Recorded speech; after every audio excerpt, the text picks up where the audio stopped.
Howdy, this is Mackenzie Franklin from SideGame LLC here in Colorado Springs, Colorado, and today I'm bringing you my top 10 2021 list of the board game artwork from games this year. This is part of the 2021 Best of Series, but with that being said, I do want to mention if you aren't subscribed to the channel already, please make sure that you are. It is the best way to help us grow, but I do have one honorable mention before we start the list. Now, the first thing that I want to talk about is Golem. Golem, our artists here are Francesco Chiampi and Roberto Grasso, but the thing that I think is fantastic in Golem here is this little icon here. Now, this represents the golems in the game, and this icon in particular is the golem moving around the board and as you move the golems, and I just think it's really hilarious. My friend Michael coined it as it's the walking cookie monster, and I think that's perfect. It cracks me up just the way that the little golems move around. They're shown in other artwork here on the cards, but I just think that little golem moving around is hilarious to watch him pitter-patter his little feet. So wanted to make sure I added that honorable mention here. But that being said, let's go ahead and jump into the list.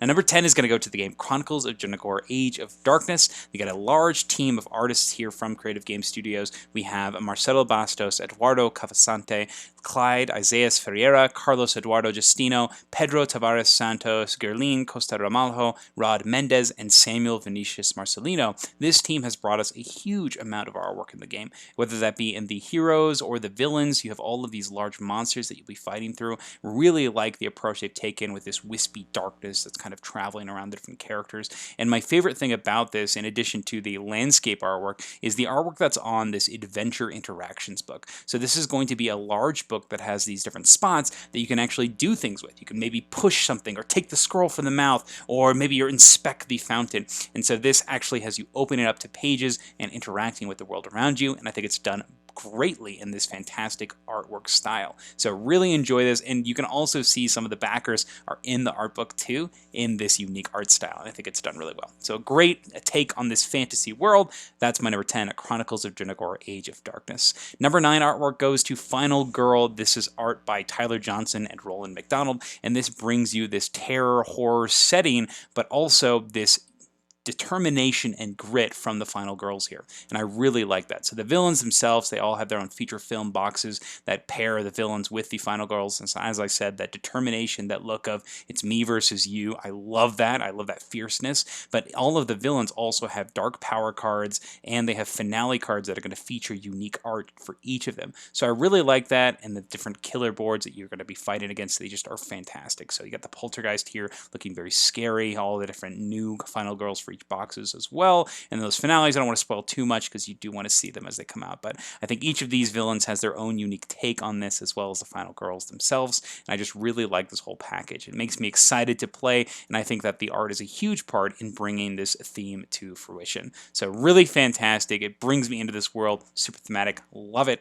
That is my number 9 for artwork, Final Girl. My number 8 is going to go to the game Cascadia. This is a beautiful art by Beth Sobel of All About That Cascadia region of the Pacific Northwest. I think it's absolutely wonderful. You have these lifelike drawings of these different animals, and it's represented not only on the cards but also the tiles. You have wonderful backgrounds, and then all of these things are going to be coming together in this large picture in front of you as you place these tiles next to each other. I really love this package. It's just very calming, very nature-centric. Reminds me a lot of these nature-style games, but I think it's done really well here in Cascadia. So that's my number 8, Cascadia.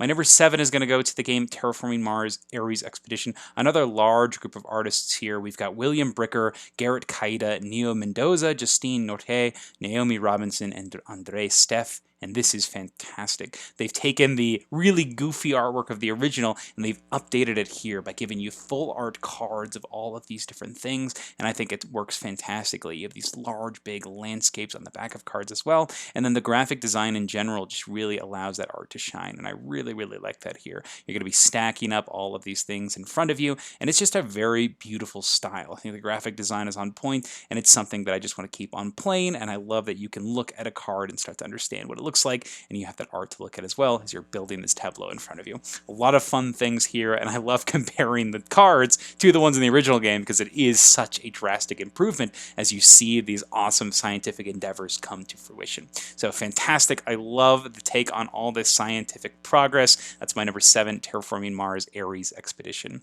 My number 6 is going to go to the game Burgle Bros. 2, The Casino Capers. Artist is Ryan Goldsberry here, and this is a heist game, and the artwork is fantastic. Splayed on these tiles as well as cards and these tiny little meeples and poker chips. You're going to be moving around here exploring tile by tile, so you do get to really enjoy that artwork. Whether it be the characters who are very unique and sporting their new disguises for the heist itself, or if it's the different tiles that feature lots of characters. I love this unique style here. It really pops, and it's the whole Fowers Games lines are a lot of this artwork, and I think it's fantastic. So something that I'm really enjoying. I love this world they've created here, and I just love how uniform that artwork is. So something I'm always excited to go back to. It's my number 6, Burgle Bros. 2, The Casino Capers. My number 5 is going to Sleeping Gods with art by Ryan Lockett. Well, everything's pretty much by Ryan Lockett, which is fantastic. And this is a world that he has crafted that is so unique to him as you're sailing around the Wandering Sea. Now, the map, the boards, the boats, the characters that you're meeting, the items that you're getting, everything is by Ryan Lockett. I love the artwork here on the creatures and the monsters. I love the islands and the exploration. I love the care to detail on every little piece of this game, whether it be a cloud that's in the right spot or a shore with a receding water that's coming in. I think that there's just so much depth of care put into each of these pieces. So this is just a fantastic experience, a fantastic game, and I love that this entire piece is all his idea. So Ryan Lockett, you've done a fantastic job. I think Sleeping Gods is one of the best games this year, and it's just incredible to look at, to experience in, and it doesn't help that the soundtrack is also incredible. So amazing package here. That's Sleeping Gods, my number 5. My number 4 is going to go to Shadow Kingdoms of Valeria. Now this is by the Michał Dymczewski. He does a fantastic job here portraying these fantasy races. This is in the Valeria universe, but instead of playing the good guys, you're playing the bad guys. You get to see them in all their glory. Now I love this. You have these item cards that you're going to be getting that give you one-time bonuses, scoring, potentially extra strength, passive abilities, and those all sport these great artworks. But you also have these little mission cards, and one thing that you'll notice when you start playing is these missions, the costs that they require. So like this requires 2 beasts and a goblin, so you need those gnolls and goblins. It actually shows those things in the artwork. So you have 2 gnolls and a goblin. This one requires you to have 2 skeletons and a winged beast. Oh, there you go. There's your winged beast in the back, that gargoyle, and those 2 skeletons at front. Some of them are really funny as you play. Like there's one where you need a goblin and some winged beasts, and the winged beasts are actually throwing the goblin in the sky. Oh, it's awesome. So the more you play this game, the more you'll notice the little touches in the artwork, and I love how they're portrayed here. Also, your player boards are just this gigantic piece of wonderful art. I love the goblin artwork here. It cracks me up because it looks like my dog. Oh my gosh, it's so funny. So really hilarious. I love the way this is done, and I think that this has given the Michał a great opportunity to really dig into showcasing this gigantic side of this evil, terrible monster creatures that he has at his disposal. So fantastic here. Loving this one. That is Shadow Kingdoms of Valeria, my number 4. My number 3 is going to go to the game Ankh Gods of Egypt. This is artist by Nicholas Fructus, Terry Mason, and Adrian Smith. Adrian Smith is fantastic. There's a lot of works in all these other games as well. Blood Rage, Rising Sun, Hate. But this one is really cool because it takes this Egyptian theme and does some really fun things with it. I love the artwork on the different Guardian cards. I love how they're represented on tarot-sized cards, and so you can actually see what these characters are in their full fruition, from scorpions to sphinxes, and there are even these large art books, so if you really enjoy the style, you can see them up close. You'll have this large player board in front of you that shows which god you are, whether it be Anubis or Osiris or Isis. You'll have lots of choices on how you want to represent yourself, and I think they do a great job of taking this beautiful artwork and actually transferring it to miniature form. So this is a game that I just think is absolutely stunning on the table, and I love how demanding the presence is of all of these gods on the board. So absolutely amazing, from the gods to the guardians. They did a fantastic job here. So that's my number 3, Ankh Gods of Egypt.